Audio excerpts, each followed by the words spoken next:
Everyone, welcome back to my channel. So guys, कैसे हैं आप सब? आई होप आप सभी अच्छे होंगे। सो आज मैं आपसे डिस्कस करने वाली हूँ डीएलएड फर्स्ट सेमेस्टर 2022 के बैच के स्टूडेंट्स के लिए। ये साइंस का आपका थर्ड पार्ट है। ऑलरेडी आपको second part and first part मैं आपको प्लेलिस्ट के साथ शेयर कर चुकी हूँ। डिस्क्रिप्शन में भी लिंक दे दूँगी, आप लोग बिल्कुल टेंशन मत लीजिए। सो आज हम आपकी साइंस की क्लास स्टार्ट करने वाले हैं। आपकी कंप्यूटर हिंदी की ऑलरेडी चल रही है और अभी साथ साथ हम आपकी साइंस की भी चलाएंगे। 2-3 सब्जेक्ट्स को लेते हुए चलेंगे। काफ़ी टाइम है आपके एग्जाम्स में, आप लोग बिल्कुल टेंशन मत लीजिए।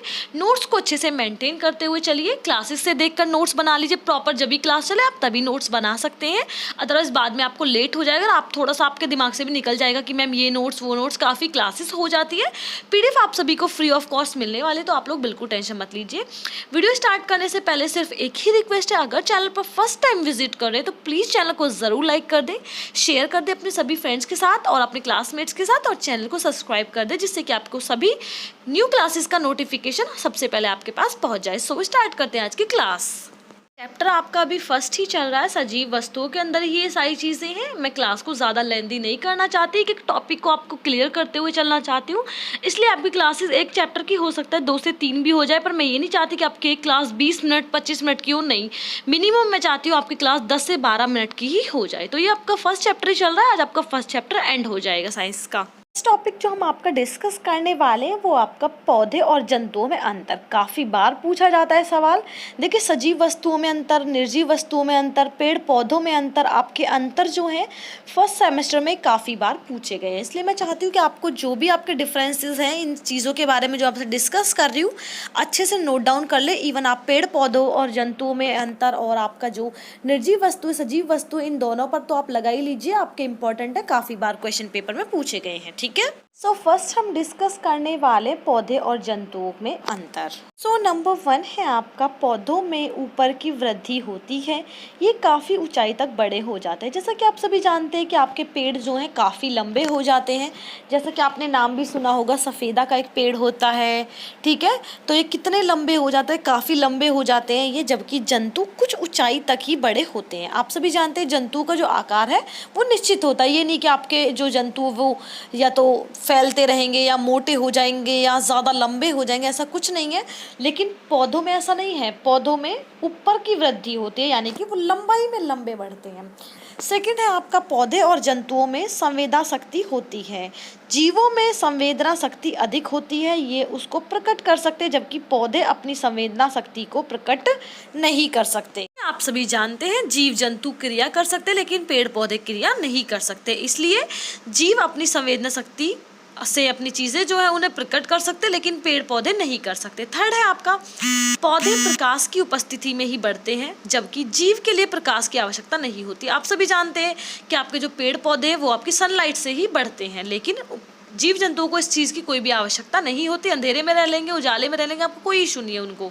फोर्थ है, जीव अपने भोजन के लिए पेड़ों पर यानी कि पौधों का उपयोग करते हैं, जबकि पौधे अपने भोजन के लिए जीवों का उपयोग नहीं करते। आप सभी जानते हैं कि जीव क्या है, गाय क्या खाती हैं, घास खाती हैं, चारा खाती हैं, तो वो क्या है, वो पौधों पर डिपेंड होते हैं, वो पौधों को खाते हैं, लेकिन पेड़ पौधे अपना भोजन स्वयं बनाते हैं।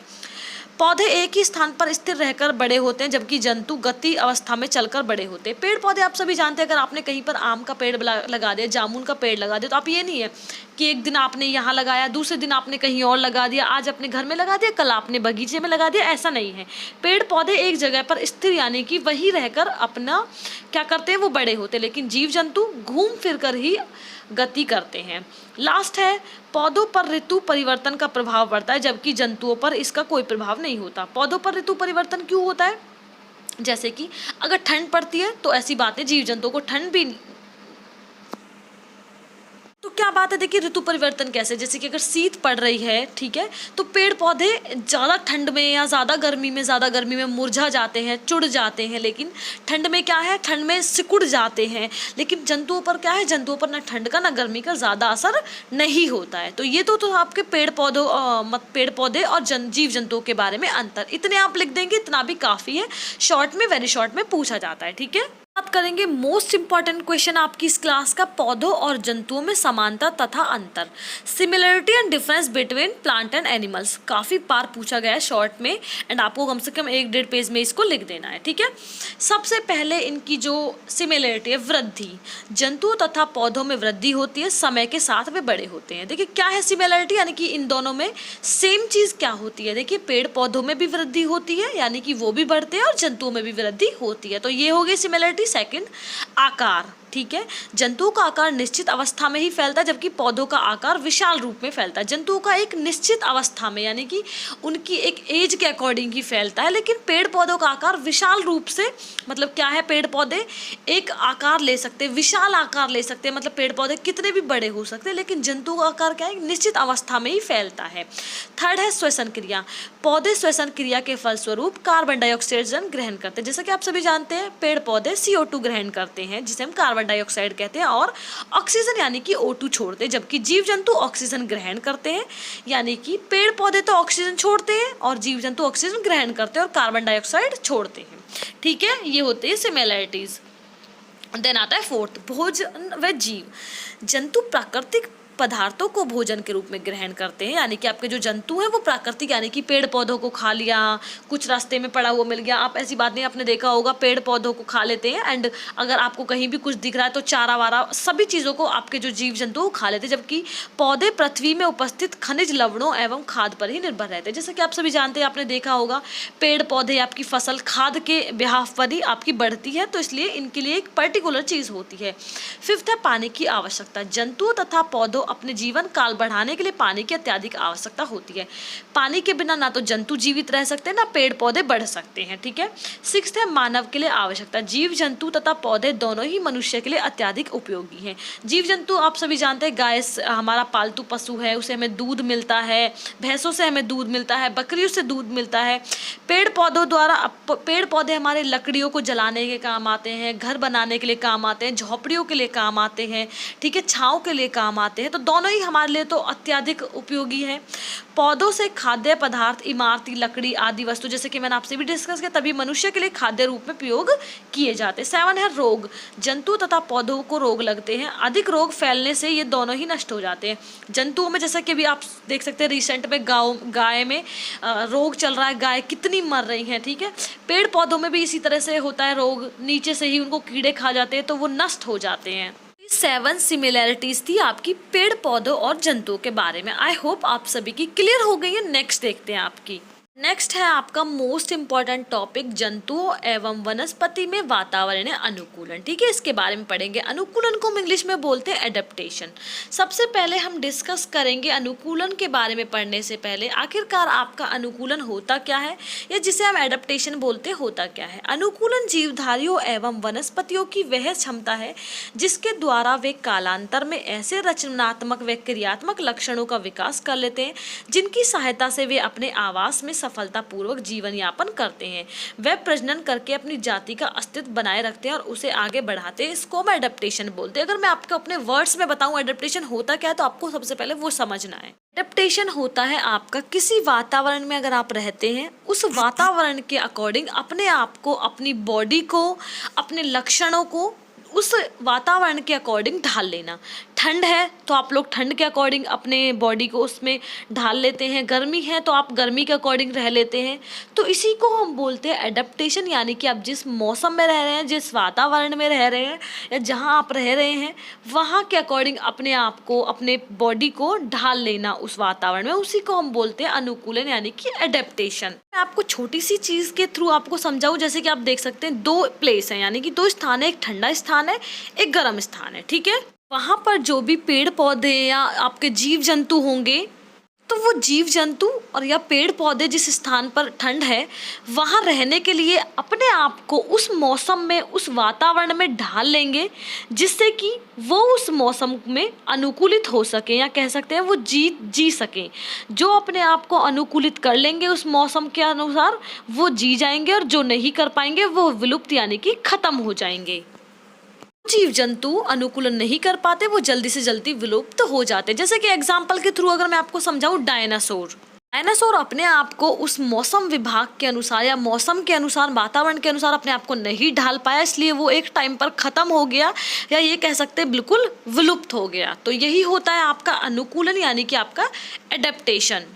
थोड़ा सा डिटेल्स में काफ़ी पूछा जाता है, इसलिए नोट्स में अच्छे से लिखा है। नंबर 1, प्रत्येक जीवधारी ऐसे आवास में रहना पसंद करता है जो उसकी सभी अथवा अधिकतर आवश्यकताओं की पूर्ति कर सके। आप सभी जानते हैं, पेड़ पौधे हो या आप इंसान हो या जीव जंतु, सभी उसी जगह पर रहना पसंद करते हैं जहाँ पर उन्हें आवश्यकता की पूर्ति के लिए अच्छी अच्छी चीज़ें मिल रही हो। ठीक है, कोई भी जीव जाति यदि सफलतापूर्वक बने रहना चाहता है तो उसे अपने आवास की परिस्थिति एवं उनमें होने वाले परिवर्तन के साथ पूर्ण सामंजस्य स्थापित करना होता है, था वह कालांतर में समाप्त हो जाएगी। ऐसा करने के लिए समय समय पर जीवधारियों को अपनी रचना एवं क्रियाकलापों में उनके परिवर्तन लाने पड़ते हैं। इसी को अनुकूलन कहते हैं। जैसे कि मैंने आपको बताया, डायनासोर ने अपने आप को उस वातावरण के अकॉर्डिंग नहीं ढाला था, इसलिए वो एक टाइम पर खत्म हो गया, या कह सकते हैं बिल्कुल विलुप्त हो गया।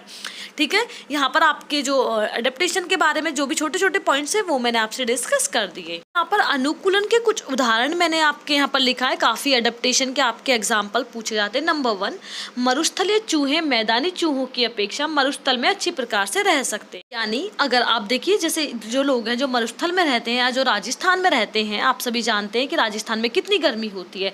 अगर आप यहाँ से वहाँ जाएंगे तो आपकी बॉडी पर काफ़ी इफेक्ट होगा, लेकिन जो लोग वहाँ पर रहते हैं वो उस चीज़ में ढल चुके हैं, उनकी बॉडी उस चीज़ को बिल्कुल अडेप्ट कर चुकी है कि भाई हमें इसी वाले मौसम में रहना है। उसी तरह से अगर मरुस्थलीय चूहे मैदानी चूहों की अपेक्षा मरुस्थल में अच्छी प्रकार से रह सकते हैं, इसलिए क्योंकि वो चूहे की बॉडी जो है वो उस चीज़ को अडेप्ट कर चुकी है, मरुस्थलीय वातावरण को वो अडेप्ट कर चुकी है। सेकंड देखेंगे, मरुस्थल में ऊंट अन्य जानवरों की अपेक्षा अधिक सुगमता से रह सकता है। क्यों रह सकता है? क्योंकि उसकी बॉडी उस चीज़ को अडेप्टेशन को अब बिल्कुल समझ चुकी है, वो ढल चुकी है उस चीज़ में, इसलिए। थर्ड, पक्षी आकाश में तथा मछलियाँ पानी में रहने के लिए अनुकूलित होती हैं। पक्षी आप सभी पता है वो उड़ सकते हैं, लेकिन अगर आप यही की चिड़िया को अगर आप पानी में छोड़ दें तो वो डूब जाएगी। वहीं अगर मछलियों को हम पानी की जगह आसमान में उड़वा दें तो क्या वो उड़ जाएंगी? नहीं उड़ेंगी, क्योंकि वो सबका अपना अपना अनुकूलन करने का एक एक चीज़ होती है। जैसे पक्षी आकाश में अनुकूलित होते हैं, उसी तरह मछलियाँ सिर्फ पानी में अनुकूलित होती हैं। आई होप आपको यहाँ तक समझ आ गया है। अब देखते हैं नेक्स्ट टॉपिक है आपका, जीवधारियों में 2 प्रकार की अनुकूलनताएं पाई जाती है, यानी कि जीवधारियों में आपके 2 टाइप्स की एडेप्टेशन पाई जाती है। कौन कौन सी? नंबर 1 है आपकी संरचनात्मक, नंबर 2 है आपकी क्रियात्मक अनुकूलन।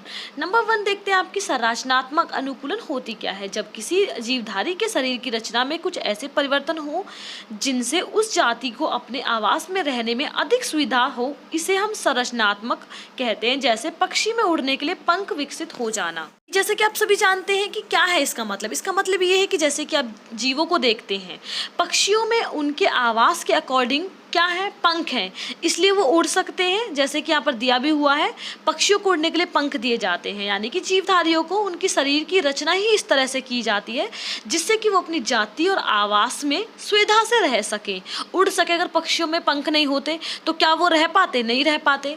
सेकंड है आपका क्रियात्मक अनुकूलन। जब किसी जीवधारी की शरीर की क्रियाओं में कोई ऐसी विशेषता आ गई हो या ऐसा परिवर्तन हो गया हो जिनसे उसे अपने आवास में रहने व फलने फूलने में अधिक सहयोग मिले, इसे हम क्रियात्मक अनुकूलन कहते हैं। जैसे मरुस्थलीय चूहों को कम पानी की आवश्यकता होती है, यानी कि जीवधारियों के शारीरिक क्रियाओं में कोई ऐसी विशेषता, उन्हें एक ऐसी कैरेक्टरिस्टिक उनके बॉडी में आ जाती है, परिवर्तन हो जाता है, जिससे वो उसी आवास में रहना, फलना फूलना, खिलना, खुश रहना, घूमना फिरना हर तरीके से कर सकते हैं चूहे। आप लोग देखते हैं, अब ऊँट को क्या है, मरुस्थलीय ऊँट कैसे रह पाता है वहाँ बिना पानी के? आपने पता है ऊँट काफ़ी दिनों तक बिना पानी के रह सकता है। क्यों?